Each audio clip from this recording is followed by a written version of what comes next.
Hey everyone, welcome back to my YouTube channel. आज का हमारा टॉपिक है अबाउट राइटिंग इंट्रोडक्शन। कौन कौन से ऐसे की पॉइंट्स होते हैं जिनका आपने ध्यान रखना होता है इंट्रोडक्शन लिखते हुए। जब भी आप कोई भी एकेडमिक पेपर लिखते हैं तो उसका बेसिकली जो सबसे पहला पार्ट होता है वो इंट्रोडक्शन ही होता है। इंट्रोडक्शन लिखते हुए जिस चीज़ को आपने यू कुड से कि कंसिडर करना होता है, जो चीज़ सबसे ज़्यादा इम्पोर्टेंट होती है, आपका फोकस ये होता है कि आप इंफॉर्मेशन प्रोवाइड कर रहे हैं, अपने रीडर को इन्फॉर्म कर रहे हैं कि आप इस पूरे पेपर में, इस एकेडमिक पेपर में किस चीज़ के बारे में लिखेंगे। और यू कुड से कि उस टॉपिक का या वो जो थीसिस स्टेटमेंट है या जो प्रॉब्लम है जिसके ऊपर आप डिस्कशन करने वाले हैं उसका कॉन्टेक्सचुअल बैकग्राउंड या फिर उससे रिलेटेड जो बैकग्राउंड इंफॉर्मेशन होगी या प्रीवियस इंफॉर्मेशन होगी वो आपने इसको प्रोवाइड करनी है।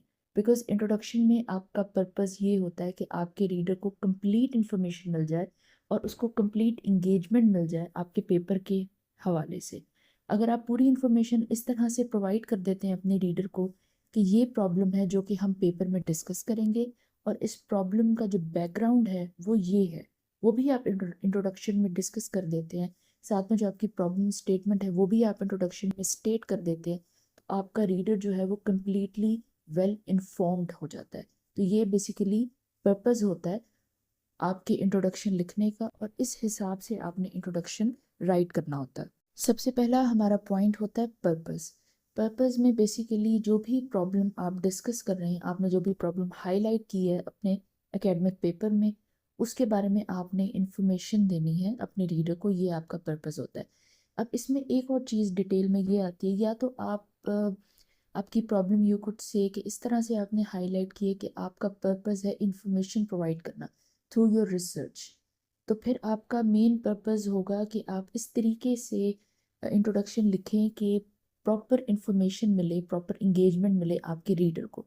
या फिर समटाइम्स इस हिसाब से भी आप कोई भी आर्टिकल लिखते हैं जिसमें आपका पर्पस ये होता है कि आपने कोई चीज़ सेल करनी होती है, जैसे अफिलिएट मार्केटिंग होता है, तो उसमें आपका पर्पस स्पेसिफिकली इतना ज़्यादा इंफॉर्मेशन रिलेटेड नहीं होता, लेकिन आपके रीडर को परसुएट करना, उसको कन्विंस करना, ये पर्पस होता है।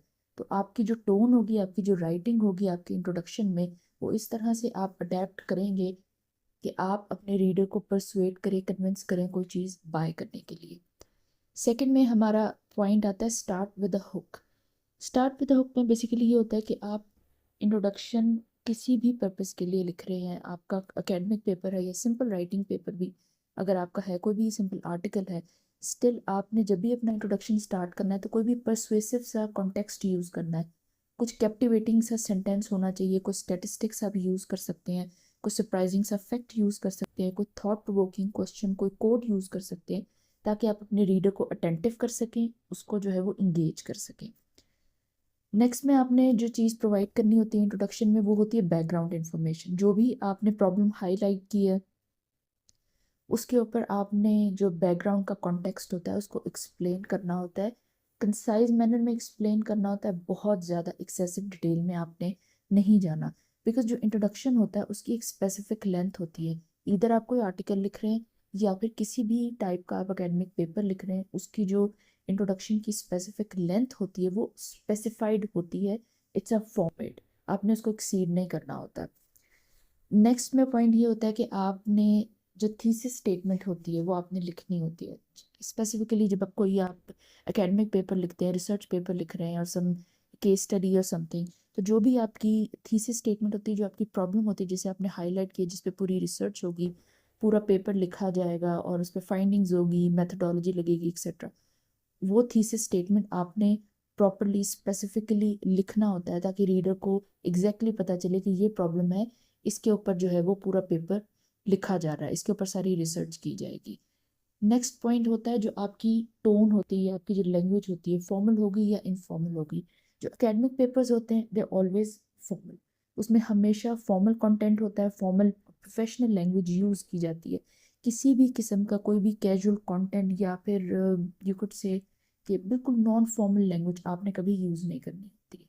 अब आपका जो आर्टिकल है या आपका पेपर है, आर्टिकल्स भी जब आप परसुएसिव कॉन्टेक्स्ट में भी लिखते हैं तो भी फॉर्मल लैंग्वेज यूज़ होती है। बहुत हैवी जार्गन्स आपने यूज़ नहीं करने होते।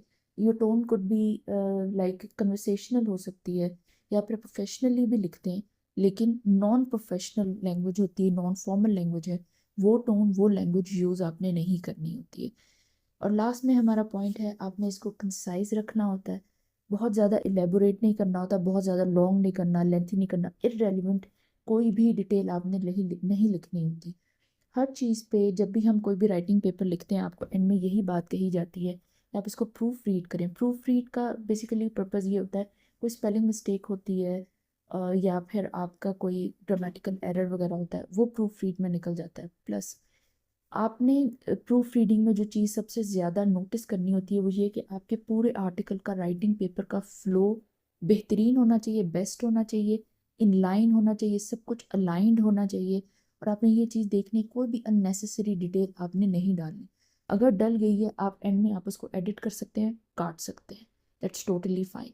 लेकिन आपने कोशिश करनी होती है कि जितना जैसे कि कोई एकेडमिक पेपर है या फिर कोई भी आर्टिकल आप लिख रहे हैं जो कि बहुत ज़्यादा स्पेसिफिक है, तो उसमें बहुत ज़्यादा कंसाइज मैनर में आपने लिखना होता है। ये चीज़ आपने लिखना है। अगर कोई ऐसा आर्टिकल आप लिख रहे हैं या फिर कोई केस स्टडी आप लिख रहे हैं, तो उसमें अगर थोड़ी बहुत अननेसेसरी डिटेल चले भी जाती है, दैट्स टोटली फाइन।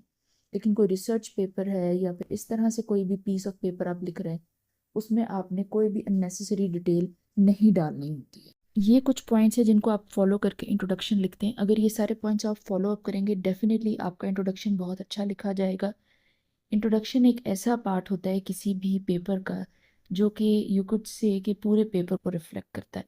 तो इन चीज़ों को, इन पॉइंट्स को आपने ज़रूर जो है वो कंसिडर करना होता है। Thank you.